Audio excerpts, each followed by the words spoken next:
All right, welcome back to your favorite Red Sox podcast that doesn't have a name, that can't use the word Red Sox or what it's really called. We're recording this on Sunday night. Red Sox just salvaged the series against the New York Yankees.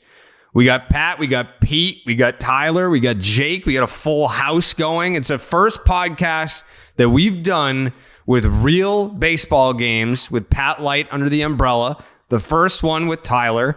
And Pete, this is your first podcast talking actual Red Sox games since what, 2017? I don't know how many years, but yeah, it's been several years in which I was brought on to like seriously discuss the Red Sox. Every time I returned was like a Friendsgiving thing. Yeah, I think 2017. Did you finish out the 2017 season? Or I did. It was when I moved to New York. Yeah, I finished out that season. They were in the playoffs, I believe. And then I finished right after the playoffs ended. That was, I tell that story all the time about the 2017 Red Sox. They were a first place division winning baseball team. And I was sitting at my desk and someone had sent me this hype video and I was about to blog it before the first game of the playoffs. And I just deleted it. I was like, this isn't going anywhere. I was like, this is a division winner, but this team actually kind of sucks. Like the 2017 season might be one of, if not the most forgettable first place Red Sox team that I think I've ever experienced in my life. Yeah, if you're asking for a comment from me on that, I could barely tell you what happened like 4 days ago. Never mind in 2017. Yeah. Who was on that team? On that team, right? Pat got traded 16. 16 deadline. Well, that team sucked too. That was a first place team that that team got dusted by the Indians. The 2017 team got dusted by the Astros. And I think the turning point was really, no offense, it was the Pat Light trade. It was kind of just like, all right, we're not going to stand for, like we want good players on this team. And that it started there. I think the exclamation point was adding JD Martinez. And we'll talk about JD Martinez in a little bit. But, halfway through 2016, when the Pat Light trade went down, they were like, first rounder doesn't really matter. Like, we only want good players on this team. And that was, how did you feel about that at the time, Pat? I loved the trade, honestly. You did? Yeah, I was thrilled. Well, anytime because I was a minor leaguer, I only had a couple weeks in the big leagues at that point. And when you get a 1-for-1 as a minor leaguer for a big leaguer, you're probably going to that next team and playing in the big leagues for the majority of the season. So right. I was thrilled. I was going to the worst team in baseball. I was going to play all the time. Mm-hmm. That makes sense. I don't like that it makes sense, but yeah, I get it.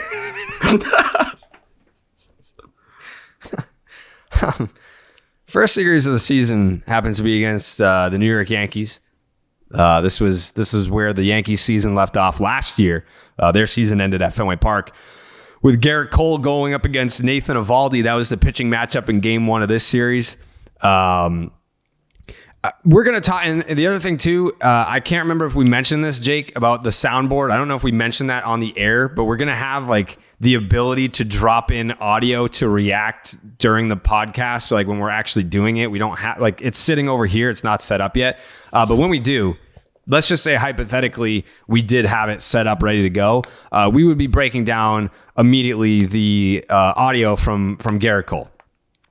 Garrett Cole basically blaming Billy Crystal for why he gave up 3 first inning runs, a second deck home run to Rafael Devers in the first inning, all because there was a 4-minute delay to the start of the game because, I don't know, Garrett, it was fucking opening day, dude. Like, if you're the opening day starter, and I would imagine he's been the opening day starter 7 times in his career, maybe more, to anticipate some sort of ceremony before the game and to complain about it when it was 4 minutes. There was a 4-minute. I can level with you because I know that like baseball players, pitchers specifically, are creatures of habit. But let's just say it was a 15-minute delay. All right, fine. Yeah, that's going to throw you off. That's almost like a full inning that you just had to sit there after you had gotten warmed up for the game. 4 minutes? Pat, can you speak to that from, I know that you weren't a starting pitcher, but like how much Would 4 minutes throw you off your preparation? Not a whole lot. Keep in mind, I was a starting pitcher for the majority of my baseball career, just not the majority of my professional career. So I was the same way. You have like that routine that you go through, and it is pretty much down to the minute of when you're supposed to start things. Specifically, there are a lot of pitchers that were worse than I was, but 4 minutes is, and he's reaching for excuses of why he sucked in the first inning. It's not the 4 minute delay, unless he's that big of a mental midget. Then maybe it did, but we've already been recording for over 4 minutes. Yeah, so it's like we haven't even talked about one of the games yet. Yeah, no, there's in no way is that, and again, if he's that big of a mental midget, he probably not worth the contract he got in New York. So I would sincerely hope that's not the reason he gave up 3 runs. Not to go. I was gonna say that's like there's a real no-win situation from complaining about that, because on one hand you sound like a bitch, and on the other hand you also are like, yeah, I can't handle even the least bit of adversity. I'm terrible at my job. But what's even worse is that Yankees Twitter is out there pushing that video like, look at this guy, look at how much he cares, look at how fired up he is. It's so cringy. It's just again and again. I think the whole thing with Garrett Cole, and this goes back to last year where he was borderline in tears talking about the sticky stuff, and that's where "for Pete's sake" came from. I'll never forget the "for Pete's sake." Legitimate, I'm not even exaggerating, was borderline in tears talking about this situation. If I were a Yankee fan, I don't know that I could back this guy. And it's not one of those, well, it's easier said than done. And it's like, no, I mean, there have been players like when Adrian Gonzalez did the whole blaming God for the Red Sox losing in 2011, there were a lot of fans who were like, yeah, I don't know if I can back that. I don't know. I don't know if we're going to go after the big man for the reason why the Red Sox collapsed at the end of the 2011 season. And if Gerrit Cole were on the Boston Red Sox and he were pulling the same shit here about, well, for Pete's sake, man, we just can someone fucking help us out here? It's like, and to do that and then complain about the start of opening day when you fucking know that there are going to be pregame festivities, as there are for every opening day, as there has been since the beginning of time. I can't get behind it. I can't be like, you know what? I level with this guy. I see the vision. I see where he's coming from. Didn't matter though. Red Sox lose on opening day. What do they have? Five blown leads by like the third inning of the series finale or something like that. It felt like a series that the Red Sox could have at least taken 2 out of 3. Probably should have won opening day. I'll give the middle game to New York in terms of, the Red Sox didn't do shit with runners in scoring position in the second game of that series. So it's not really like, oh, they should have had that one. But in terms of blowing leads, getting out to early leads, the Verdugo home run in game 2 just could not build any momentum whatsoever. But again, I'm not going to overanalyze the first 3 games of the season. It's the first 3 games of the season. I don't know if you guys saw that tweet from that dude. By the way, I respect this dude a lot because I want to say he's been following me since 2014, 15 is probably when I first noticed him. He thinks that the season's over every year. Every year. He tweeted me. I'll even give his handle a shout out because if you want to dig through his tweets to just fact check how negative he is. This was in the 3rd inning of Sunday night's game. This is an absolute tank year. Xander is leaving for nothing. Might as well trade him for something. This team is going to not only finish 4th, but not sniff the playoffs. They need a complete teardown. It was halfway through the 3rd game of a 162 game season. Hell yeah, brother. That's passion. This is every caller who calls into 98.5. This is the exact reaction you get every single time.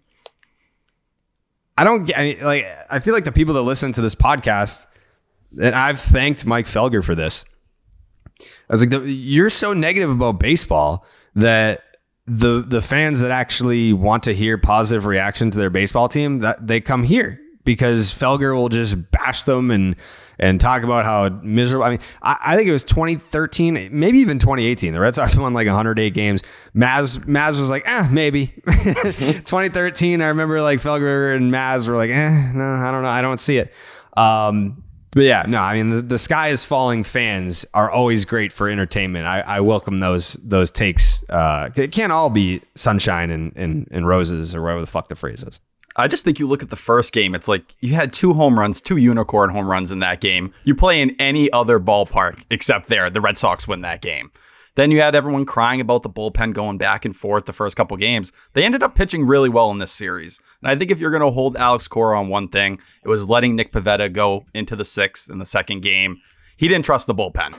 And what I love about Cora is he's always told these guys or showed them, like, I trust you. Like, everybody else might not trust you, but I'm going to give you your chances. It felt like that was the one time where he kind of didn't do that. And you got burnt. Nick Pivetta's throwing 91-92 in the 6th inning. But overall, you look at the series as a whole, I don't know how you don't walk away feeling pretty good considering the arms you're down. You're missing Matt Barnes. We'll see what ends up happening when he gets to Detroit. But still, to make it this far, to win this last game the way you did, I think the bullpen made a major statement. You just got to hope the offense is going to start swinging. And if there's one team or one part of this team you bet on, it's the offense. So that's kind of where I wanted to start. Like, I wanted to make fun of Gerrit Cole first, but if people are listening to this on Monday morning, they're probably, riding high from the win on Sunday night. And Jake Diekman, fucking 35 years old, wasn't very good last year, was outstanding in the COVID shortened season in 2020. I think he gave up like 2 runs all season. Comes over to the Red Sox, no real fanfare from that signing. And with Matt Barnes having the issues with his back and so far not going to the injured list, but was unavailable in this series in New York. And so now you find yourself in a 4-3 ball game in the 9th inning in the Bronx, and Hansel Robles had the 8th inning, no damage. And I believe his numbers against Judge were pretty good. I think Judge was like 1 for 7 maybe or something like that in his career. So I thought, all right, maybe does Robles come out for Judge? He didn't. Jake Diekman got the 9th, struck out Judge. It was a good at bat. It was a good at bat by Judge. Obviously, he battled there. Got Judge, got Stanton, and then just abused. He abused Joey Gallo. I felt bad for Joey Gallo after that at bat. That 1-0 slider that looked like it was going to take his fucking head off, but it was a strike at the top of the zone. That made me sexually aroused. That 1-0 slider. Go back and watch the video clip if you didn't see last night's game. Am I going to get comfortable and sit here and be like, all right, I've seen enough. Jake Diekman is the closer of the Boston Red Sox? No. But was it nice to kind of roll the dice and have it work out in your favor here? Yeah. I mean, judging on the reaction on Red Sox Twitter when Jake Diekman was warming up before the 9th inning, a lot of people were like, oh, fuck. And then you got what you got. He punched out the side. Red Sox win a 1-run ball game. And you got to win those games. You have to win the 1-run games. So I was very pleasantly surprised with what we saw on Sunday night. Good, Jared. This is going to be the issue with this podcast is no one's going to know when to speak or like who's supposed to go next. We're going to figure that out. Hey, it's a new roster. It's a new year. We're going to get there. And you know what, Pat? We learn from our mistakes. Sometimes Always. We're going to get better every single show. That's our promise to the fans of this podcast that doesn't have a name, still somehow debuted as the number 2 sports podcast in the world. Love to see that. The number 2 sports podcast in the world is this one that you're listening to right now, and we have no idea what the fuck it's called. It's something about the Red Sox. I don't know what direction we're gonna go in here. Actually, I was talking to a friend of mine who said it was funny because you can tell like you're not supposed to say Section 10, but you said the phrase Section 10 24 times in the first 5 minutes of the first episode. All right, fine. Whatever. I said it. That was a thing. We can acknowledge that podcast existed. It may still exist. We don't really know. So we'll figure that out. Anyways, why don't I just, for now, until people know when to jump in, Pete, first of all, did you watch the game? I watched all 3 games, Jared. Fuck yeah, watched you did. all 3 games. Yeah, you did. Absolutely. Yeah. I mean, I also feel like I'm in a classroom right now, and like the teacher's like, all right, let's go around in circle. Let's break the ice. Well, let's get to know each other. We're going to be here for a while. So yeah, I'll raise my hand and go first. What was the question? Why don't you give me your thoughts from the whole weekend, since you watched all 3 games? Baseball, good. Glad to have it back. Big fan. Red Sox, I am very concerned about the bullpen still. That has not changed. Kind of shitting bricks every time they have to turn it over, especially when you're playing in a baseball stadium made for ants. That was a bit concerning. And I mean, I think I like the group. I like the team. Offense shouldn't be an issue. A lot of pop. Glad to see Bobby D got on the board pretty early on. Think he's going to have a monster season. But the pitching still very much scares me, especially looking at what the Blue Jays are doing already. They lost today. They fucking hit 4 home runs and still got smoked. I don't know how the fuck that happened. Pat, did you watch any of the games? Here and there. Yeah. You checked in? I got checked in every now and again. Mainly on opening day. I saw a few pitches here and there. It's crazy. It was a really, really good series. Really loved what I saw on Sunday. Did you watch any of the game on Sunday? Define watch. This is a wild dynamic, because now I feel like I'm podcasting with me like 5 years ago. Right. Where it's just like, oh, okay. Watch. So now I'm like, am I now Steve? Shit. How did this happen? Did you, what did you see, Pat, on Sunday? On Sunday, I didn't see a whole lot. But overall, I can give some thoughts. I will say that I'm still concerned about our pitching, because I don't think we're very good there. But I came out of this more upset about our hitting, and that I think is going to be there all year. So I'm actually pleasantly surprised with this past weekend and how it went. I feel like Tyler may have a similar thought as me here. Biggest pleasant surprise for you this weekend? Biggest pleasant surprise for me this weekend. I'm looking for a name, not like a dynamic. Guy that stuck out to me the most. I don't know. I feel like there's a couple of different ways you can go with it. I thought Kutter Crawford today kind of finally getting in there. Yes. Finally, that's the guy. Yeah, listen, the first game, he got thrown into an impossible situation. Like, we know he came in and he made that one start, but for that, to make the opening day roster after being completely off the map, Josh Donaldson, whatever, walk off, good for you. Game 3, though, come in today. You saw the stuff tick up. Went probably a little too long with that last batter. We saw the velo came down a little bit. But I thought, this is a guy, and what I hate, I understand the Garrett Whitlock comparison, right? Everybody wants to make it. We've seen what Garrett Whitlock's become. I like Kutter Crawford, but putting that expectation on him is almost impossible. You're talking about a guy in Garrett Whitlock who has a true starter arsenal, like out there, and he's going to dominate in the bullpen like he does. But I think in Kutter Crawford, you have a really solid arm that can go 2-ish innings, sit 96, 98, has some funky moving stuff. That's the kind of arm this Red Sox bullpen is going to need, especially the first month where these starters aren't stretched out. But in general, I think until Chris Sale and Paxton and all these guys come back, a lot of these starters in this rotation aren't going to go deep into games. If we had Kutter Crawford on this podcast, the first question I would want to ask him is, did you learn a cutter because that's your name? Like, if he's a reliever, like, I'm sure at some point he was probably just like 4-seam, 2-seam, maybe a changeup, maybe a curveball, maybe a slider. But I feel like if your name is Kutter Crawford, you have to throw a cutter. You have to. Like, I don't know that you have a choice there. It's almost insulting if you don't. But I don't know. I look at where Kutter Crawford is right now, And just to get your feet wet where you are, in a series like this, I don't think Alex Cora, and I don't think he's on the fringe here. I don't think this is one of the guys when May 1st comes around, he'll be one of the names pushed off the block, to get back down to 26. I think he's someone they're going to have to lean on. And I have real concerns. I think Ryan Brazier, I'm worried. I'm worried about Ryan Brazier at this point. I think he left a lot out there down the stretch last season. But he's by far, just in terms of stuff, he's one of the best in the entire bullpen. I think Matt Strom's another one of those guys that popped in that way too. But these multi-inning relievers, I think they're going to be the story of the first few months. Yeah.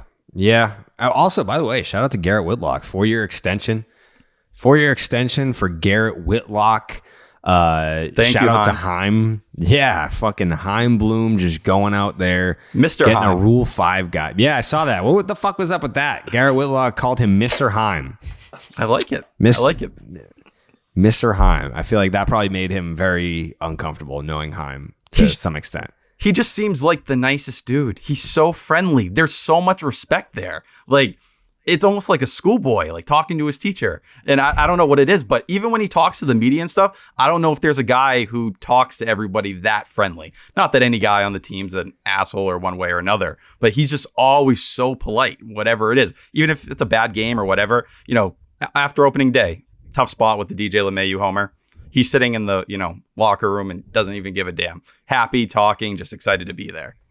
That's 2 schoolboy references in the first 15 minutes, by the way. I think we're kind of at our quota for this episode. Fair point. Yeah, so the Alex Verdugo home run in game 2, we saw the reaction to him pointing to the fans in left field. I can't remember it when he came on the podcast. I think he talked about how he legitimately fucking hates those people. Like, they were saying mean shit. I remember, 2019? I was in right field at Yankee Stadium, and I forget her name now. But JD Martinez was standing in right field at Yankee Stadium, and these fans were like chanting this girl's name, and I forget her name, but I texted him after the game. I was like, who is so-and-so? And he's like, that was like my ex-girlfriend in college or something like that. Like, they're fucking ruthless. Like, you can't always hear it on TV, like the stuff that they're saying. So for a guy like Verdugo to hit a home run at Yankee Stadium and then immediately taunt the fans that were positioned behind where he plays in left field, they were probably saying some questionable shit. That's the beauty of playing at Yankee Stadium. And for kind of like, I don't really know Kike that well at all, but he seems like a guy that on one hand, he'll have this like fun-loving personality, and then on another hand, he seems like a guy that like doesn't take any shit. So for him to be mic'd up on Sunday Night Baseball, that to me felt like something that I was very surprised that he agreed to do it. I was very surprised that he agreed to do it. He seemed like, my impression that I get from him is that he's more along the lines of someone that would be like, no, like a fucking no. I don't want to do an interview, period. But no, I don't want to be answering your questions while I'm trying to fucking focus, standing in center field at Yankee Stadium while I'm getting chirped behind me, and then I have Giancarlo Stanton. Did you see that graphic? Giancarlo Stanton has, I think he has the hardest hit balls in 16 big league ballparks, like all time.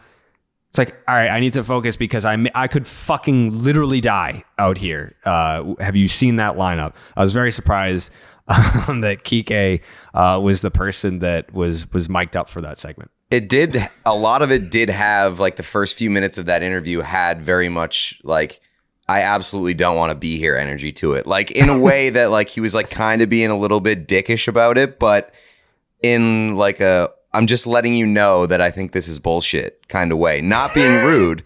I think he eventually warmed up to it, but I do think that he was annoyed that he had to field like 4 balls that were hit directly to him.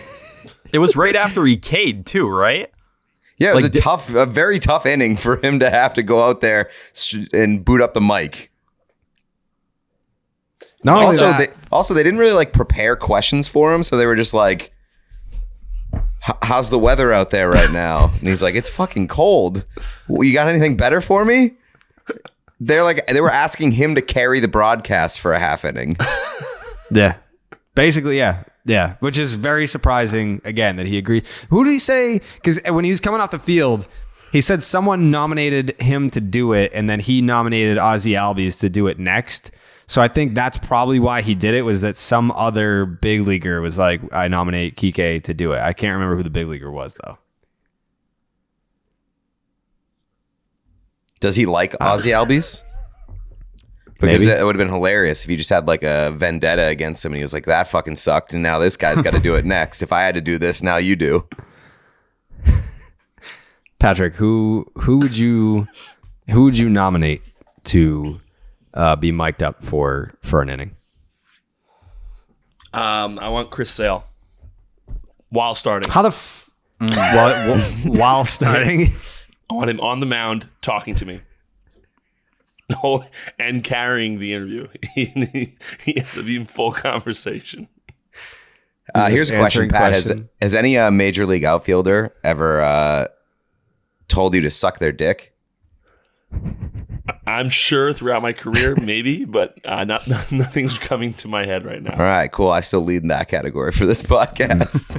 Mm-hmm. Who told Was that Jared, do you remember? Yeah, Jake Marisnick, right? No, Colby Rasmus? Yeah, it's Colby Rasmus. Yeah. But Jake Marisnick had some not so nice things to say too. Wait, Jake Marisnick is someone that also said things to you? Yeah, they were both on the Astros that year. Colby Rasmus told you to suck his dick. Yes. Wait, why? And because we were just heckling the shit out of both of them all game long. And Jake Marisnick was hitting like 0.95 at that point in the year. So he probably got it the worst.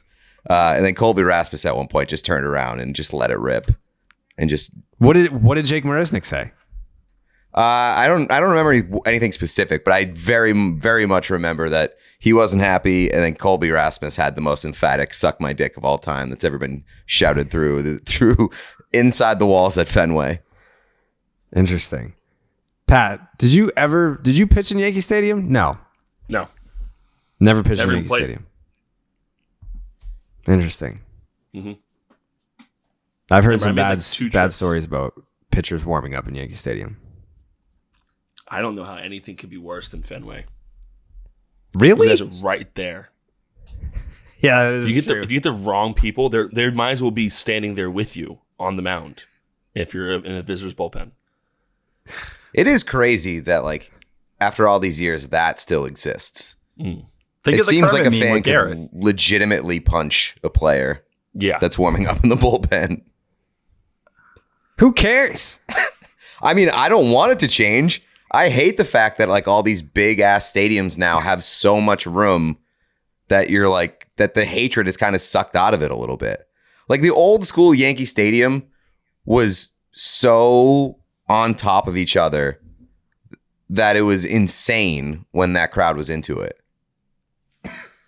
That was like what, 2018? I forget who the pitching coach was, but he was almost in tears talking about the Red Sox bullpen being too close, or no, the visitors bullpen being too close to the fans, and that, I mean, like the bullpens, I believe, were constructed in the 40s for Ted Williams, because Ted Williams, obviously being a left-handed, not home run hitter, but he did hit 521 career home runs. They wanted to move the fences in right field for Ted Williams. So that's why the bullpens are where they are. And then coincidentally, I don't think Ted Williams hit very many home runs into the bullpen. I think he just hit them over the bullpen anyway. But that's why they are where they are, is because of old fucking Teddy Frozen head. Let's talk about this. How are bullpens on the field still a thing? That's also like crazy. Along the lines? Yes. Was it soon to be extinct? Yeah, which ballpark? I want to say San Francisco. They built the ballpark and then forgot to put the bullpens anywhere. So they were like, I guess they're just here. I think it's ridiculous. Mainly from a guy who had control issues. So I feel like I was just going to interrupt the game all the time. That would not be my number one concern, but That was by far my number one concern when the people in the stands, I give two shits what they're saying to me, but it's next thing you know, you hit the guy on the on deck circle, the game stops. It's a whole thing. I sort of had that conversation with my buddies while watching the Masters. They were like, I absolutely could not tee off with this many people watching on either side of me. I would absolutely kill somebody. That was Pat's thought process while warming up at a major league bullpen on the sidelines. Yeah, it was terrifying. Terrifying. What ballpark are you thinking of specifically when you say that? Well, I never did it in the big leagues, but there was a ton in AAA that were just always on the damn field. And like I used to like, especially towards the end of my career when I really couldn't throw a strike, I remember being like, what, like I'd be like have sweaty palms like, going up to the damn mound to work to start going to the game. The game was so much easier for me than the bullpen, the warming up for. I was like, yeah, I'll go warm up out there. There's only like a few that still have them, right? Yeah, San Francisco's still in there. Oakland, Chicago Tampa. went away. Tampa. I think Wrigley didn't Wrigley put them in the in the Ivy, walls. right? Now? Mm-hmm. Yeah. They moved those. I did see the video, Patrick. Mm-hmm. It was yesterday or today that you threw out a first pitch at. Yeah, it was like a youth baseball game. Yeah, it was So it was like the opening ceremonies for Little League baseball here in Hoboken. Okay. While you were getting ready to go out there to throw out the first pitch, be honest. Like, did the thought cross your mind that like if I airmail one here, like that's gonna go places on the internet? It did not cross my mind. What I was going to do was because the mayor was catching it. What I was going to do was absolutely like really throw one really hard. Yeah. But like way over his head, so like there's no chance I hurt the mayor. I thought that would be funny, but I probably would have hurt myself because I was late. So I Why were you late, Pat? So hold on. So he asked me. We went to dinner on Thursday, or I think it was Thursday, and he asked me there to do it, and he said a time between 10:30 and 11, probably like 10:45. I was like, no problem. I go out the night before on Friday, but nothing crazy. I actually I go out with this nice young lady for drinks in the city. We come home, have a few more drinks at a bar here in Hoboken, but I'm home by like 11:30. So nothing crazy. I wake up a little hungover, but nothing. Again, I'm fine. Yeah. And he shoots me a text being like, "Hey, sorry, we moving this bad boy up 10:15. I need you here." And this is like I need you here, Pat. I was like, this is 9:45. I'm walking there, so it's like a 15-minute walk. So I gotta get going here. So he's like texting me, where am I? They're stalling for me. So I show up like 10:25, and I literally walk onto the mound, grab the ball, throw it to the mayor, take a picture, and leave. Exactly the exact thing that happened. I mean, I don't mean this as an insult to you. Of course you don't. But how important was it that Pat Light throws out this first pitch? Like, why couldn't the mayor throw out the first pitch to some schmuck catching it? So, fun fact: the reason why he couldn't do it and why he asked me to do it is the mayor that typically does it. The reason he asked me is because he has the yips. He was throwing. He's telling me that he was throwing batting practice to the kids, and he always short arms it. And I was like, yeah, everyone short arms for batting practice. You want to just kind of pepper the strike zone. He was like apparently in his head, like, being like, I should really, get good arm action. And I'm like, Robbie, you're 49 years old. You don't need good arm action anymore, man. Like, this poor bastard is going to lose re-election now because Pat exposed him as a mental midget. Yeah, I can't have a mayor that has the yips. I just can't have it. But he apparently starts hitting the kids. And he struggled finding it again. So he was like, do you mind coming and doing it for me? And we'll announce it's like a special thing, and then I'll just catch. I was like, sure. I'll come through. So there was a previous incident? Was there a scene where he was hitting a bunch of these kids, or was this? Apparently this happened at a practice with the kids. Mm-hmm. Wow. I love this origin story. Just a local politician pelting kids with balls because he can't control himself. I mean, but the lost in all of this is that this mayor is like, all right, I have no control over my fastball. I hate you so much. So we calling in. Bring in Pat Light, because that's the guy that just zips it right in there. Well, I was going to ask if that's out of all the people to be like, you know what? I got a problem. You know who's going to fix it? Pat Light. I was going to ask if that's why you guys went to dinner. Like, was he asking for tips? Like, if you ever figured it out? No, we're dinner for different reasons, but it is kind of ironic that I'm the guy to fix the control issues. Thank you for recognizing that. How was the pitch? How'd you do? Good. I actually, one of these where you're doing this, and I kind of gave him a little. I don't know what that's called, but I crossed him up a little bit. But it was fine. It's fine. It's totally fine. I'm not gonna stop until Pete Blackburn throws out a first pitch. I don't care if it's like indie ball, a minor league team. Like we need to get Pete throwing. Or I bet you we could probably, if Steve can throw out a first pitch at a Cape League game, then Pete can too. By the way, can we? I don't want to bash anyone on this podcast, but can we talk about that video that Nesson put up with the Red Sox going in, and Steve was a part of it? Can we? Again, he doesn't seem to like me. I don't know why. I'm a great human being, but you're a great human being. But can we just talk about how out of place it seemed that he was in the video? I think it's because Odyssey is like the official whatever the fuck of the Red Sox. I get why he's there. Yeah, but it's still I was watching. I don't remember who was on it. It was like a bunch of the players. And I'm watching like some of these great Major League Baseball players. And then all of a sudden, Steve pops up. Pat's like, I get why he's there, but why?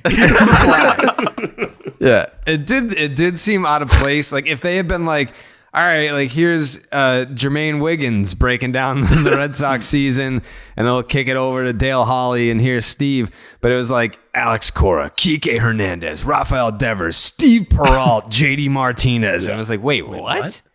You need to add a few more journalists in there to make it blend. Otherwise, it looked like he played third base. Who is he to not like he played third base?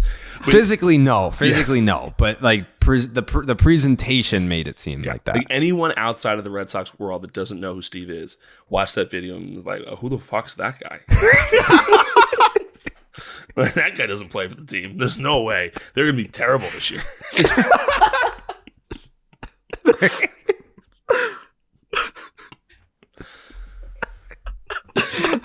Somebody somewhere saw that video and canceled their season ticket.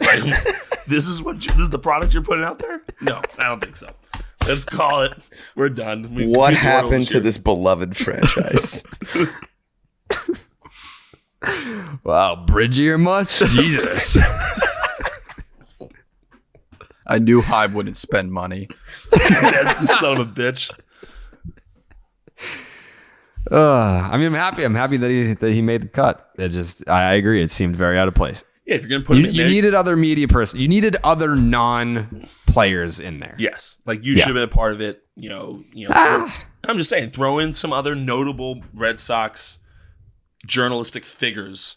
Yeah, that makes sense now. Instead of they should have thrown like Castillo in there. Yeah, exactly. Yeah, like right now you think Steve's batting seventh for us, and it's not. It did seem out of place. You're right. It seemed a little out of place. So it did. It did. That's definitely going to be talked about on Twitter that we just did that. I mean, I'm sure the people agree. They're probably like, I mean, the point stands. There should Castillo should have been in there. Throw Joe Castiglione in there maybe. But the thing is, Pat, it's time to step up to the plate with DraftKings. Because their sportsbook is the official sports betting partner of Major League Baseball, and new customers can bet just $5 on any team to win and get $200 in free bets if they do. If the sportsbook isn't available in your state yet, you can still take a swing at stacks of green with DraftKings daily fantasy baseball contest. New customers can play for free for thousands in prizes with their first deposit. Pick a lineup of 2 pitchers and 8 batters while staying under the salary cap and rack up points for hits, runs, strikeouts, and more. DraftKings is safe, secure, and reliable, and best of all, you can deposit and withdraw your cash whenever you want. Just download the DraftKings Sportsbook app right now. Use the promo code Jared, Jared, and bet $5 and win $200 in free bets if your team wins their game. That is promo code Jared at the DraftKings Sportsbook, an official sports betting partner of Major League Baseball. Got to be 21 plus. Restrictions apply. MLB trademarks used with permission. See show notes for details. So all in all, for the people that watched the games, I didn't even get Jake's take yet. You know what? Why haven't we put 2 and 2 together, Jake? That take rhymes with Jake. It just seems like that was the clear name for the segment, and we just dropped the ball. We just everyone whiffed on that one. Like Jake's take should be a fucking thing. Why isn't that not a thing? Jake's Take brought to you by we're not going to give a free ad here, but you know how many people probably want to sponsor Jake's Take? So many people. A lot of people. Also, by the way, Jake stole the show on the debut episode of Baseball is Dead with his picks. And a lot of people are talking about Jake's picks and the fact that Jake will now be on both shows, has a mic in front of him, the ability to speak. And you know what? I think Jake's Take is it's going to be the next big thing in Red Sox Nation. So give that some thought. But for now, since it's a new segment, we haven't debuted it yet. We're just talking about it. What was your big takeaway from the weekend, Jake? I think we got to give a little love to the outfield, to our defensive outfield. Okay.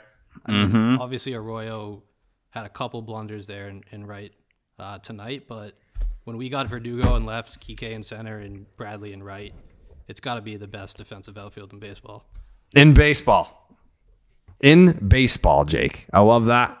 Arroyo's. I talked to him after the game tonight. We'll probably get him on the podcast at some point. Working on press passes. I think we'll get there. Maybe even that first opening weekend.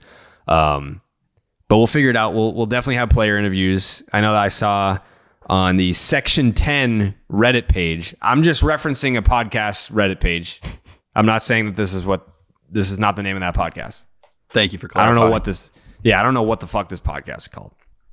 I'm just saying, I saw on the Section 10 podcast Reddit page that people were saying, because Steve's podcast is the official podcast of the Red Sox and he has direct access, is that going to hurt the unnamed Red Sox podcast chances of getting players on? No, because I'm friends with them. So I just will text them and be like, hey, do you want to come on the podcast? And then we'll get him on. And Arroyo will be one of those guys, very interesting cat.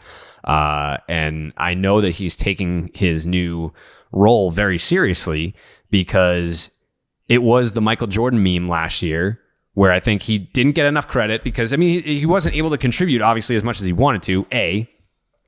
And then B, whenever you get hurt and you miss games and shit happens, people don't really care or even remember why. And I think that that's happened a little bit with Aaron Judge as well. Some of his injuries were just it wasn't like he's made out of glass. He got hit by a pitch one time. I think 2018 was the year that he missed a bunch of games because he got hit by a pitch.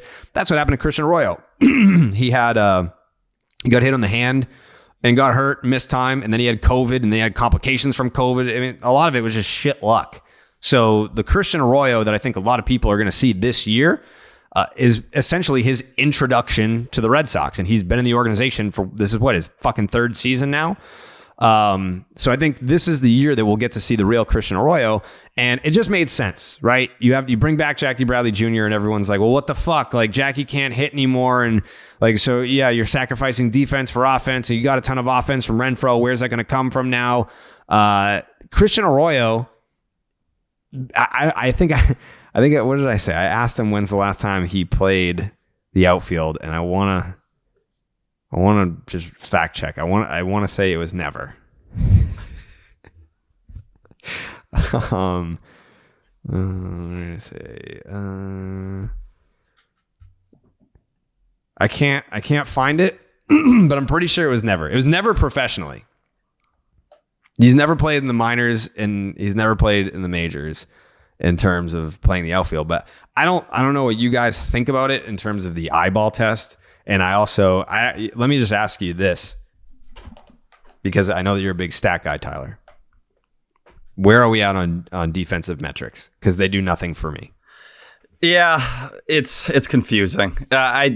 I think all the what's the statistic that you would use if you were going to use a metric? Is it defensive run saved? No, it's above average. That's the StatCast one. I think that's the best one. I don't think any of them are perfect. I think defensive run saves has its own flaws. Like you looked at it last year, and Delbeck and Rizzo were considered pretty similar defensive first basemen. I thought Delbeck got a lot better as the year went along, but we all know what Anthony Rizzo does at first base. But I look at outs above average. It's pretty, you look at someone like Xander Bogaerts, it matches what you kind of see with some of the concerns with the range and different stuff. Same for Devers in a lot of ways. But none of them are perfect. I think with Christian Arroyo, one of the great things about him is that platoon with JBJ, Arroyo mashes lefties. He may not be in the lineup every day, but it was like a 136 weighted runs created plus last year. That's 36% above league average. And you look at those two plays today. The first one going down the right field line, that's a tough play. Not a lot of right fielders are making that play. He was right there. The second one, he kind of tackled the wall. I'm not going to fight that one. But then he had a sliding grab later in the game. For a guy who just picked it up, not even at the beginning of spring training, but the last week, what more can you expect? The dude's an athlete out there. I said, did you play any outfield in the minors? And he said, none. And I said, hell yeah. I said, I can't wait to watch this Netflix documentary. Who do you want to be cast as you? And he said, Leo for sure. Or Chris Hemsworth. I think for a guy that quite literally has never played the outfield, the eyeball test wasn't terrible. I think he'll get there. I think he'll adjust. I played right field in a fucking celebrity softball charity game and was shitting bricks. There was 2,500 people there. I was very nervous just standing out there in a game that didn't matter, that wasn't being televised. Having your first time standing in an outfield, be it Yankee Stadium, Red Sox, Yankees, and you have those fans breathing down your neck, and the balls that are coming out there are coming in red hot. Sunday Night Baseball too. Kike Hernandez mic'd up next to you. Yeah, I can get how that wouldn't be just a snap your fingers adjustment to make. Even I don't care how great of an athlete you are, but I am a believer in the Christian Arroyo in the outfield experience. I think that we're going to get there.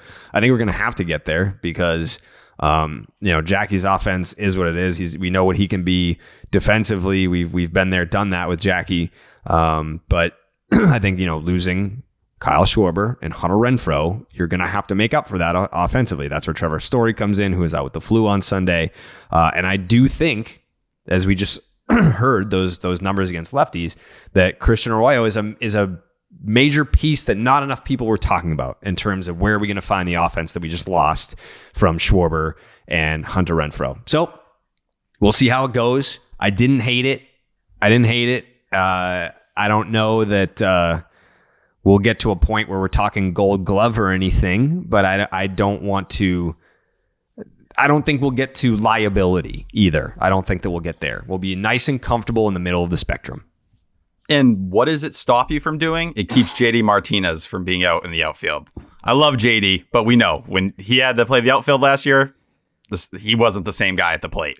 Keep JD healthy. The lineup keeps rolling. It's a win-win-win. And say Tristan Casas is up 2 months from now, you have another guy in Bobby Delbeck that you could possibly plug out in the outfield as well. You're going to have options. This roster is as flexible as you're going to get. And he runs like he has a dump in his pants. I was. He was safe. He was safe. He was safe. He was safe. I don't know how that wasn't challenged. No idea. That was crazy to me. I had to check to see if I missed some rule change in the past couple of years where I was like, are they not allowed to challenge anymore? Because that was obvious as hell. Yeah, he was safe as hell. Julio runs like he has a dump in his pants. It was on my birthday. One of the Gone Bridge guys posted a video from when we went to a game together last year, and we were at Fenway, and I don't know what he did, but I was just cutting a promo on how slow JD was, and apparently he didn't see it that night in September or August or whenever it was, but he did see it on my birthday. By the way, if the video was like a happy birthday message to me, and I was shitting on Julio for being slow, and he only responded to it to defend his speed. He did not say happy birthday. He was just like, I'm not slow. Yes, you are. You're incredibly slow. I think everyone on this podcast could beat JD in a race. I was literally going to ask you if you think that you could physically beat him in a race. Yeah. Also, by the way, verbal meme, JD, Pat Light, shaking hands, not wishing Jared a happy birthday. Yeah. Yeah. What the fuck? Let me just double check to make sure. Do you really think that you could beat JD in a foot race though? Yeah, he's super slow. When was the last time you ran to anything? I don't know. He just responded to it and said this is what I said.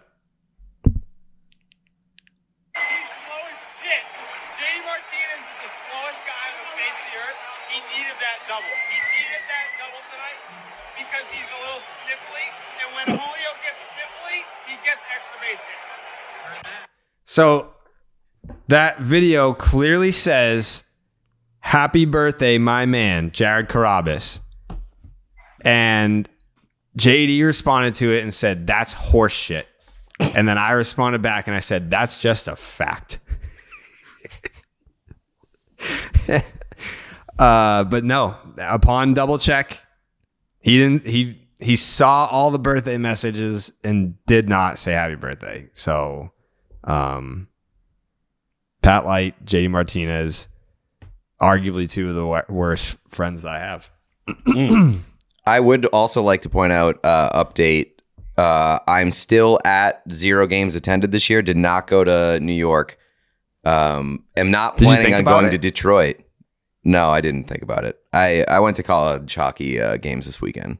Still found a way to watch all 3 Red Sox games. No big deal. But there is a dedicated Twitter account now that is just tracking how many Red Sox games that I go to. And it's, did Pete go to the Red Sox game? And the handle is Pete Road to 30. And they have posted no for each of the days that I did not go to Yankee Stadium to watch the Red Sox. So yes, the counter is still at 0. Also, my friends who listen to the show were like, you're a fucking idiot. There's 0 chance that you go to 30 games. But we've since made plans to go to some road games. We're counting road games, right? Yes. Yeah. Okay. All right. 100%. Wait, what did you say the handle was? Pete Road to 30, I think. Okay, because there's another Twitter account called Pete's Road to 30. We have multiple accounts. Yes, but this one hasn't tweeted yet. So okay, you just talked about Pete Road to 30. This is Pete's Road to 30.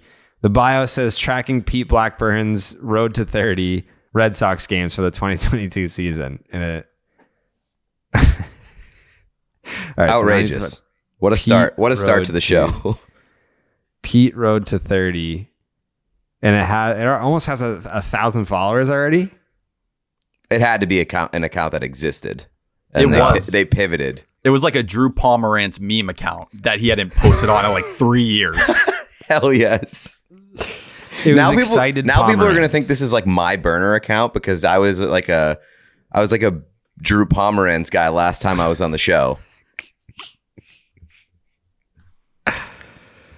Yeah, so they posted 3 hours ago. No, it's like account history of this Twitter account. It's like Wade Miley forever, Drew Pomerantz Stan, and now it's Pete's Road to 30. Did Pete Blackburn attend 29 and a half Red Sox games this year? Okay. There's no DM history with this account. So wait, now that I think about it, if I attend a game and it gets rained out and it's not counted as an official game, It counts. do I get credit for that? Yes.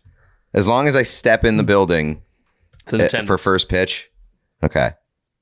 All right. Yeah. I'm laying the ground rules here. Yeah, I think if they started the game, if you went to Fenway or wherever and you saw a first pitch or just because you can't steal them either. Like in the case of a rainout, I would count it, but you can't like. Well, I'm not gonna pop in for like 2 pitches and be like, I made it to the game tonight. No. Yeah, I don't think you would do that. No, I definitely wouldn't. What do I have something better to do? That I need to be somewhere else? That I would leave Fenway? If you were in the area, it's like, like my friends are going out for drinks in the Fenway area. Maybe I'll just like slip past security and take a little picture and then go back out. I'm not you. I can't slip past security. They would throw me in jail. Yeah, that's true. I bet you could probably do that at this point. No? No. I was trying to make you feel better. I know you can't. The only way that I could do that is if I was so small that they just didn't see me. Yeah, that's true. I just snuck in with like a 5th grade field trip. Do you want to go to a game with me this year, Pete? Yeah, absolutely. I'll be there on Friday. Who are you going with? My friends and their dads. I'm like 6th wheeling of 3 of my friends and their dads. So 3 of your rule. friends, their dads, and then you? And then me. Hell yeah, brother. I'll be your dad if you want. Hell yeah. Let's go. Episode 2 and I'm getting adopted. Yeah, I'll custom make a t-shirt that says Pete's dad, and then I'll take you to the game. We'll take one of those pictures together, and then we can frame it, and you can give it to me on Father's Day. Perfect. I'm into that. I'll wear some white New Balances. Will you buy me a program? Yeah, of course. Maybe some cotton candy. Yeah, get you some cotton candy. Appreciate some you. Peanuts. You a salted peanut guy or no salt? I don't remember the last time that I've eaten peanuts at a Red Sox game or baseball game. It's usually just beer and hot dogs. Or an Italian sausage on the street. That's gonna be interesting. We should do a podcast. Actually, speaking of, I was gonna say we should do a podcast in person here together. There have been this is episode number 2 or whatever the fuck. There have been venues already reaching out that want to do live podcasts. There are venues that have reached out that want to do what would you call it? A fucking like watch along? What would you call it, Jake? Watch party? Like a meet and greet watch along. Yeah, like a watch party. Yeah. We should do that shit all the time. Why not? I know Pat is in Hoboken, but you did. So Pat called me the other night, last night, maybe. No, 2 nights ago. Yeah, Pat called me 2 nights ago. We talked. We had a conversation. I don't know how much of it he remembers because he was fucking drunk. But you did say that you wanted to come visit and go to a game with me, and I would love if you did that. I'll be up there for at least. I think I'll hopefully see at least 3 series this year in Boston. I love Boston. Yeah. Also, I'm making a push for. I need to meet some people up there. I want to buy some bars, so I need to start meeting around. So I'm gonna go up there a couple times and hopefully get some business out of it too. Plus, the Fairmont at Copley Square is my favorite hotel bar I've ever been at in my life. Let me ask you a question, Pat. Yeah, you're 31. 31, yeah. 31 years old. Put a number percentage on it. What are the percentage odds? Maybe not full time, but what are the percentage odds that at some point in your life, before the age of 40, Pat Light has an apartment in Boston? Percentage odds? Mm-hmm. I would give it, I would say probably 40-60 that I do have one eventually. It's pretty. Would you ever significant live here full number. time or no? So I would not. No, I would not live there full time. Why not? Only because my family, everyone's down here. This is where I grew up. Your family doesn't really care if you stay there, though. Okay. I mean, I'm just basing that on conversations that I've had personally. Jared's like, I've confirmed. That Not speculation. Yeah, this is based in fact that your family wouldn't care if you moved to Boston. Okay, so, well, regardless, I prefer my spots down here than to live full time in Boston. But I would consider having one up there, especially if I start having bars up there. Here's my question. Now that you mentioned bars, have you figured out a spot after post baseball tavern? Like, what's the spot? I mean, I certainly have. Jared, you got anything? In terms of like a drinking spot? Yeah, like, I mean, baseball, it was never a question of like, where are we going after the game? I'm never going out ever again.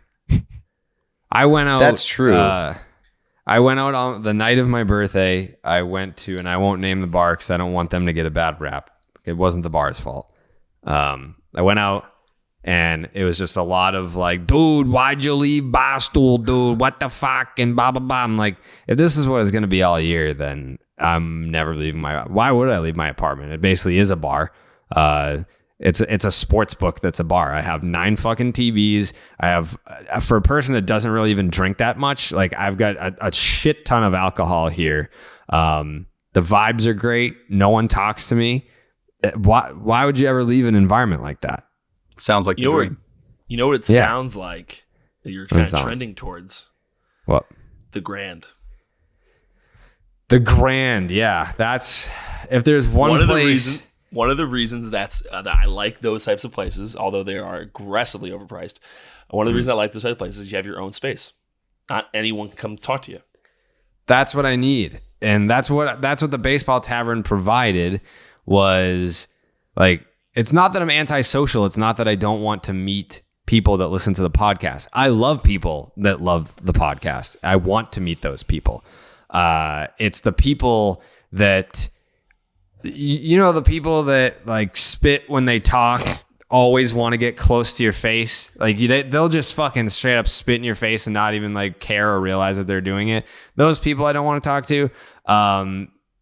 I feel like when I go to the games, those people are either sober or sober enough to hold conversations. But then when you go out, everyone is like super sloppy drunk and they'll just like repeat the same things over and over again.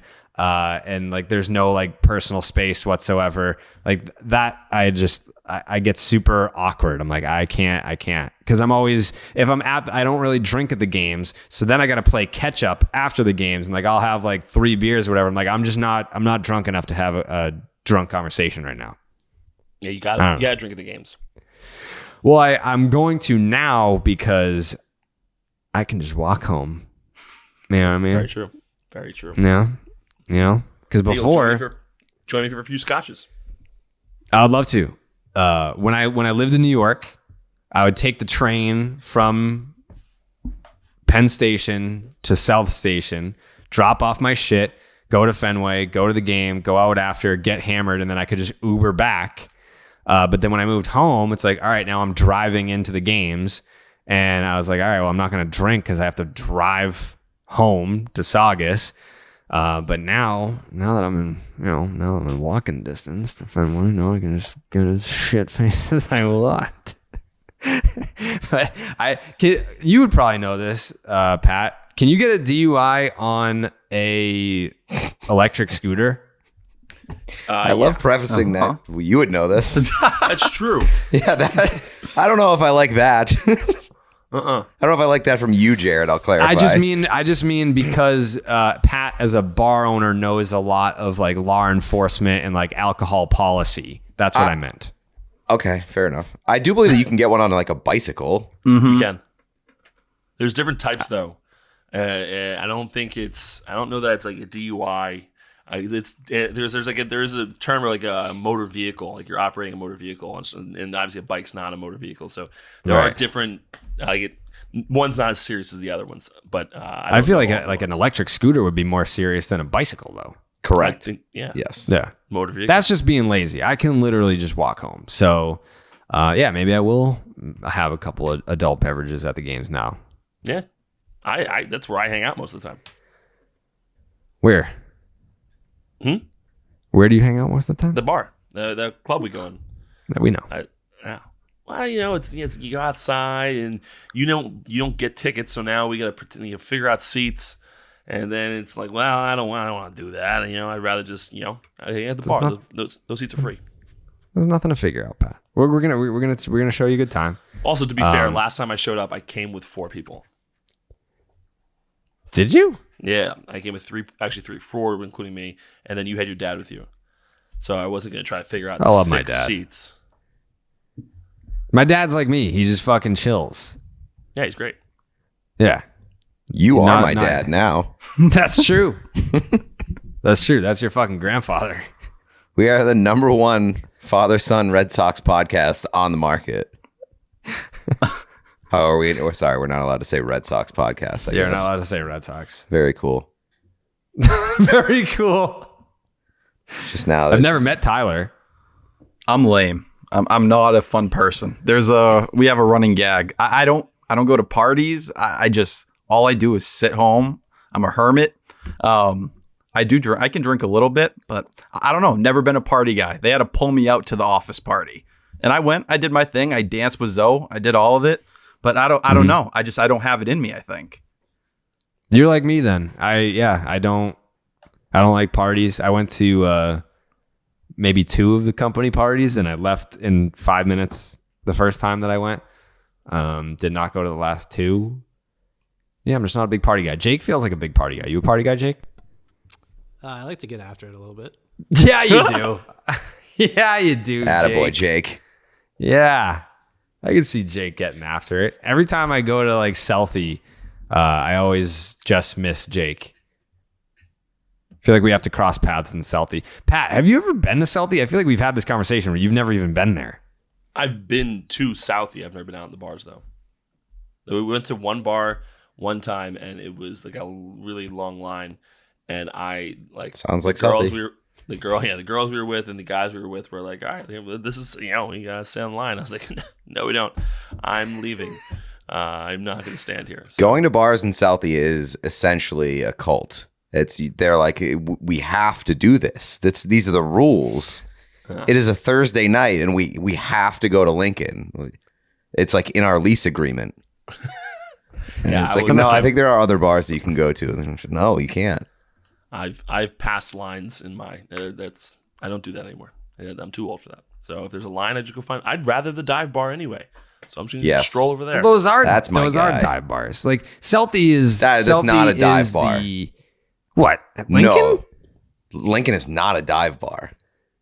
I mean, because it's not a dive bar because so many people will go there, but it's got a divey atmosphere if it wasn't crawling with people. Yeah. Yeah, I guess. I think it's too big. I would consider it too big to be a dive bar. Lincoln? Yeah. It's not that big. It's big enough to like fit half the population of Southie every weekend. Yeah. Lincoln, I mean, Southie is like the Hoboken of Boston. When I think dive bar, I think like cash, like a light threat of being stabbed. Keno, yeah, like maybe some Pop-A-Shot in there, like pretty dark. The floors are a little sticky, and it's not super big. It's like probably like doesn't have to be a hole in the wall, but it's not super big. Yeah, we had this problem last year where I think we would talk fairly often about like where's the new post game spot, and we just never really arrived on anything. Like we did go to Cheeky Monkey a few times, and I like Cheeky Monkey, but it's just it's not like there's nowhere to go to just like stay within your group. You're just always out in the open. Yeah, I think Cheeky Monkey's a cool spot, but like I wouldn't imagine it had like the same feel as like a baseball tavern after a game. Yeah. The first bar in the Fenway area that will offer me the opportunity to go there not wait in a line, and not have to talk to a single person, including my own friends. That's the bar I'm going to. Like if I went with 5 of my friends, I don't even want to talk to them. I just want to sit there and I want to drink some vodka lemonades and scroll Twitter. That's why I'm there. See, this is how I feel. Jared, this is exactly how I feel. I don't want to socialize. I don't want to talk. Right. I just want to sit and tweet. That's it. Yeah. Wow. I want to sit there and I want to tweet. And like every 35 minutes or so, I want to be like, oh shit, I fucking love this song. Turn that up. Yeah. And then they play some other shitty music. And then like 35 minutes go by and you're like, oh fuck, I love that song. And then you go home. That's sounds like I'm going out with Jake this year until Pat gets his apartment in Boston. Yeah. But like Jake and Pat will rip it up. It's fine. I'll go out. I just need my bubble. Typically, you get a bubble because you've worked on it. Like you get a bubble at Green Rock because you know me, but and we've been friends for a long time. Perfect example. You give me a bubble at Green Rock. Yes, but like I'm saying, like you need to go meet the Pat of some of these bars. Just strolling in and asking for your own space is a little bit of a hassle. I must tell you.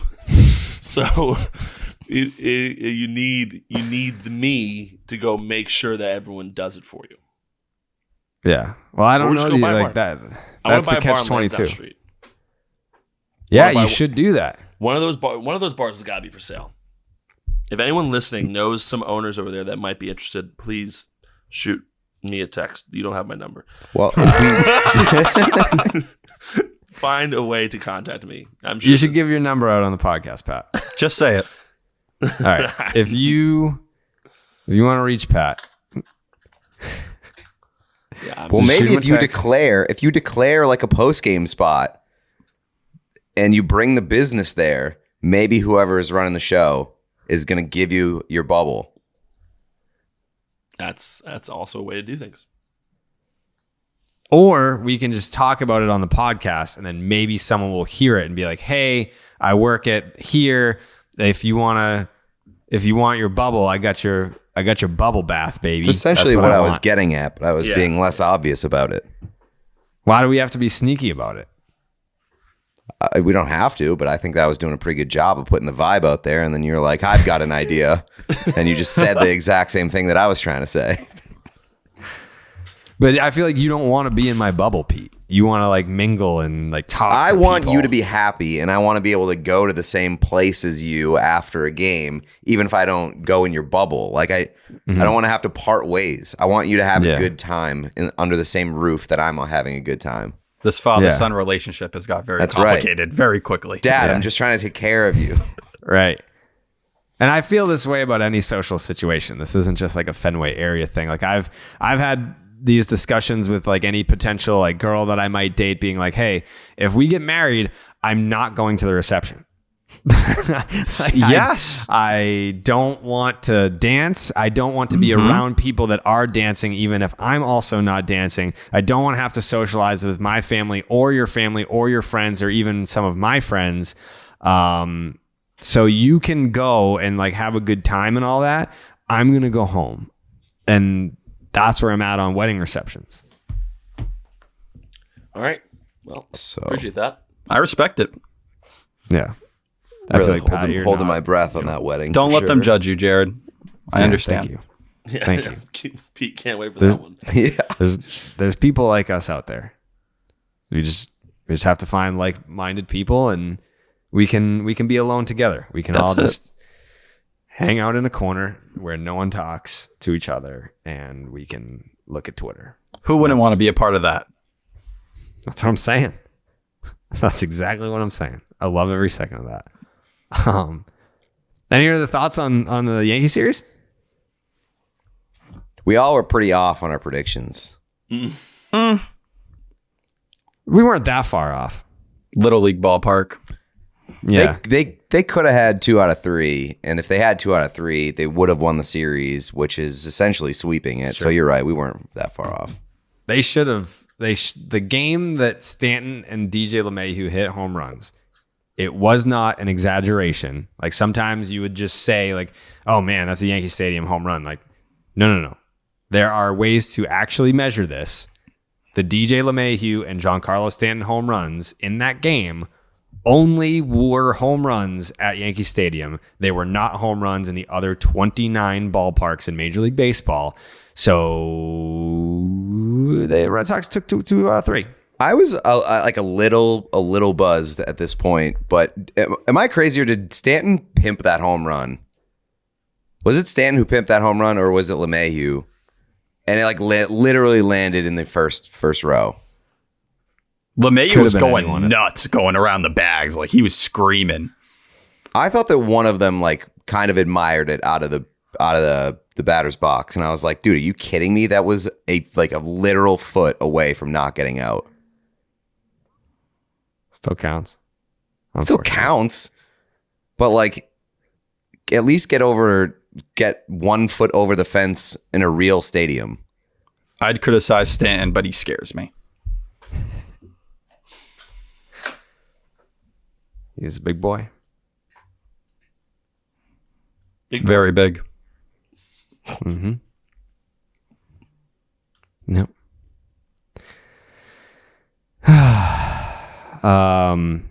Anyways, that series is over. And it's time for the Stop and Shop look ahead. It's brought to you by Stop and Shop. Head on over to Stop and Shop and get 5 pounds of tangerines. 5 cents a tangerine, I believe, is the deal. Use the promo code Nameless Red Sox Podcast at checkout. And it's a verbal coupon. There's no online order. Red Sox are going to Detroit. And I want to make this point. The start times for the next 2 weeks are fucking garbage. I was just looking at that. It is crazy. All right, so I don't mind the 2 1 p.m. games in the middle of the week. Big day baseball fan. But, no. Oh, I love day baseball, especially during the week. It's the best. But 5:10 on Monday. 5:10 p.m. 5:10 is the series opener. Then you got 1:10 on Tuesday, 1:10 on Wednesday, day off, 2:10 on Friday, 4:10 on Saturday, 1:35 on Sunday. Then you have the marathon game at 11:10. Then you finally got 2 7:10 starts. Then that Thursday is 1:35. What? I think there's maybe for the next 2 weeks, you get consecutive days of the same start time twice. That sucks. Yeah. That is wild, just based off of the variety of start times in that mix too. Like a 5 o'clock, a 1 o'clock, a 2 o'clock, 4 o'clock, an 11 o'clock. Obviously, that's like a weird one, but and then a 7 o'clock. Outrageous. I hate that.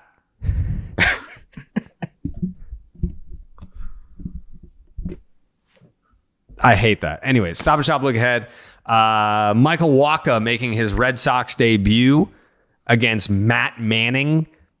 And you got Rich Hill in his 7th fucking stint with the Boston Red Sox coming back against Tyler Alexander. And then this one you're probably going to want to tune in for. Series finale, 1:10 p.m. is Nathan Eovaldi versus our old friend Eduardo Rodriguez. That'll be interesting. Again, I don't love going back and referencing numbers from last year or anything like that. New year, guys figure shit out. They work on shit. Whatever. Anyways, Matt Manning, Tigers were 8-10 in his starts last year. Interestingly enough, though, Tyler Alexander, the Tigers were 11-3 in games that he started last year, which was of note. But Eduardo Rodriguez on opening day, 4 innings, 4 hits, 3 earnies, 2 walks, 2 strikeouts. But yeah, his debut wasn't probably anything that he would have enjoyed. But I'm very interested to see how that's going to go. And I referenced this before when we mentioned Erod in the first episode. It just feels to me like there was more to that story. Like the fact that he left that soon, and there was no, I mean, like Tyler was gushing about him, and I love Eddie as well. So it seems like someone that the Red Sox would want to bring back. The fact that he left that quickly, I don't know. And I'm not saying that as someone who knows something and is like, all right, there's something here. Let's dig that. It's just a gut feeling that I get. But he Michael took that Wacha, last shot at them. He took that last shot at Xander, the Gold Glove shortstop. That rings strong. That will be out there when they go and play. Like, I don't. That is true. If I'm Xander Bogaerts at the plate, how am I not thinking about that? How did you not appreciate some of the run support over the years? Right. Yeah, I didn't love that. I don't know. I don't like when that stuff happens. No, it's uncomfortable. Yeah, but to note with Michael Wacha, his September 6 appearances, 5 of them were starts, 3 ERA. The WHIP was well below 1. Strikeouts per 9 were around 9. So I think, people were talking about the differences he might have made, and that was kind of ditching his cutter. It was his number 2 pitch for the first 4 months of the season. He used it about 32% of the time, and then used it 2.5% of the time in September, and that's when he saw results. So it's like, hey, your cutter sucks. Stop using it. And he was like, all right, sick. And then he did. He started increasing the use of the fastball, 4-seam fastball, and hitters had a really hard time with the fastball. Rich Hill,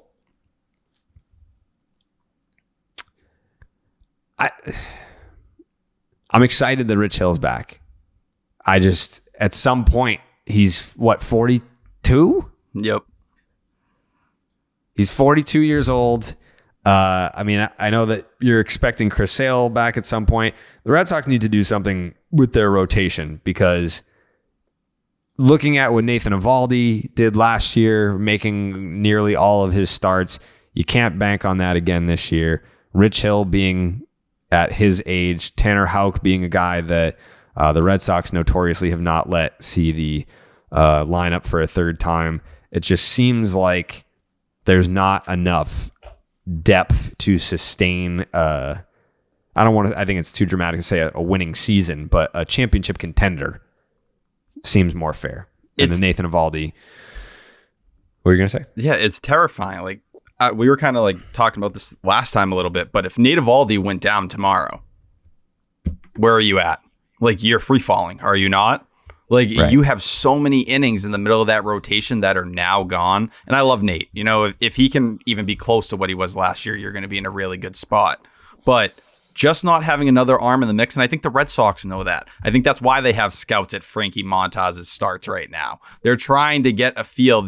I wouldn't be surprised if the Red Sox make a trade really early in this season, because those innings in the middle, getting Tanner Houck back into the bullpen, and I don't want to read too much into tonight and some of the struggles he had. It's just, you are so thin at this point that multiple spots on your pitching staff, from Matt Barnes going down, Josh Taylor going down, you're one more blow away from being in a place where, you could easily fall out of that tier that I think they're in the same with the Rays and the Yankees, with the Blue Jays above them. Yeah. Yeah. The Tyler Alexander start, that might be the one that I don't feel great about, but I like a solid 2 out of 3. I'll take 2 out of 3 in this one. I like the first and the third game. Pat, what do we got? Sorry to bother you. No, it's okay. What are we doing, predictions? Yeah. Okay. Yeah, what do you got? Red Sox sweep. Oh, you got a sweep? Yeah. You got a sweep in Detroit. Okay. Yeah, they're a little upset after what happened in the Bronx, and listen, yep. They're gonna come out hot. Okay. I think the bats wake up a little bit.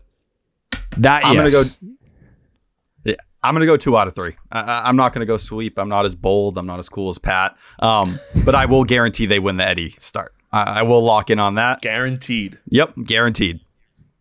Make a statement. Peter? I'm gonna go sweep. I think that they close it out on a good note in New York. I think they're gonna be a little mad that the first 2 didn't go the way they wanted them to. Head into Detroit with a little anger behind them.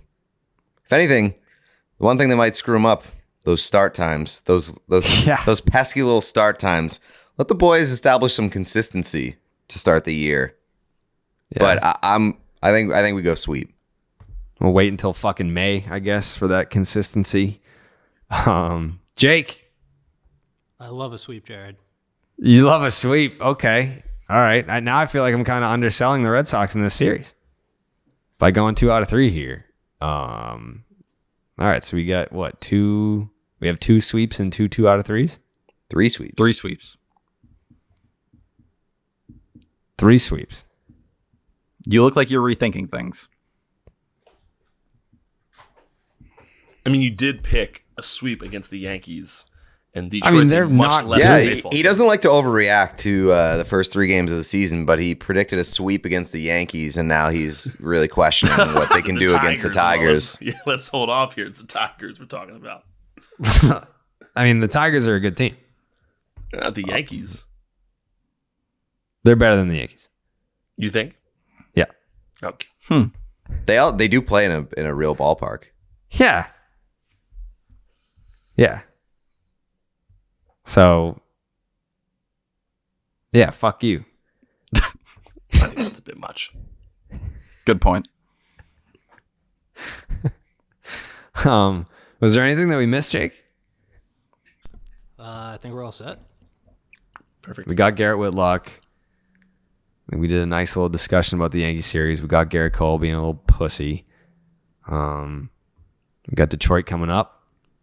Then what's the off day? Thursday? Mm-hmm. Off day Thursday. So yeah, we'll probably... That's nice because Wednesday, the game ends at 1. We can bang out the podcast not at 1 o'clock in the morning. And then it'll be for your listening pleasure, maybe Wednesday night, maybe Thursday morning. But you'll get it on that off day and you'll have all day to enjoy your second episode of whatever the fuck this show is called. Number 2, the number 2 sports podcast in the world right now. Be the 3rd episode. 3rd? We've done 2? This will be 2. Oh yeah. That's Mm-hmm. Sure. Okay. Good math. Yep. Great. Yep. Big math. We're a big math podcast. All right. Yeah. Why do I feel like we're forgetting something? We're not forgetting anything? Not that I'm aware of.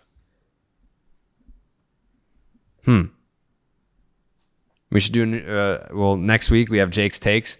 Next week we should also have Pat's picks. We should have some we should do some gambling picks with Pat.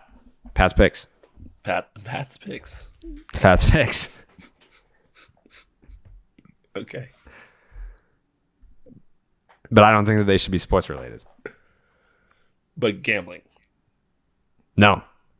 Okay. I mean, they could be. They could be. Could be like, hey, these are my my top 5 favorite Disney movies. Pat's picks. Pat's picks. Seems like you're really winging this one on the fly, Jared. You said literally 20 seconds ago, gambling picks. And then he goes, gambling picks? You go, no. No, other picks. No. Workshopping. Yeah. I think it's basically Pat's 12 pack, but it's 5 instead of 12. Pat's picks. Pat's picks. I'm so happy it's down to 5. 12 was so many. People were yelling at me. It was taking too long. I was like, Jared, maybe do 12. Everyone was so angry with Pat for Pat's 12 pack, but it was not Pat's idea at all. He didn't want to do it. Never wanted to do it. And then when the old pod stopped, that's all people tweeted at me was, can you tell me your 12 Gothic churches? I was like, you fuckers didn't want to hear it last time. Why do you want to do it now? All right. So on Thursday, Pat's picks top 5 Gothic style churches in Western Europe. No. Yeah. That's the old pod. That's the old pod. No. This is new. It's still. Yeah. No, that's fine. Jake. I think top 5 is fair. Yeah, that's fair. I mean, we cut it in half and took another one off. So yeah, Pat's picks next week. Pat's picks. Can't wait. It's a ridiculous list. Yeah. Top 5 Gothic style churches in Western Europe. Pat's picks. In Western Europe. Pat's picks. Yeah, because there's plenty of good ones in Eastern Europe that won't be on the list. That's really where you got fucked. All right. This has been great, guys. Yeah. I'm excited for Pat's picks. I'm excited for Jake's take. I guess we'll see after this Tigers series where the Red Sox potentially could sweep. Maybe they take 2 out of 3. I don't know. Someone's going to be right here because they're not getting swept and they're not going to just win one game. That's not happening again. So, No. all right. See you then. Buenas noches, amigos.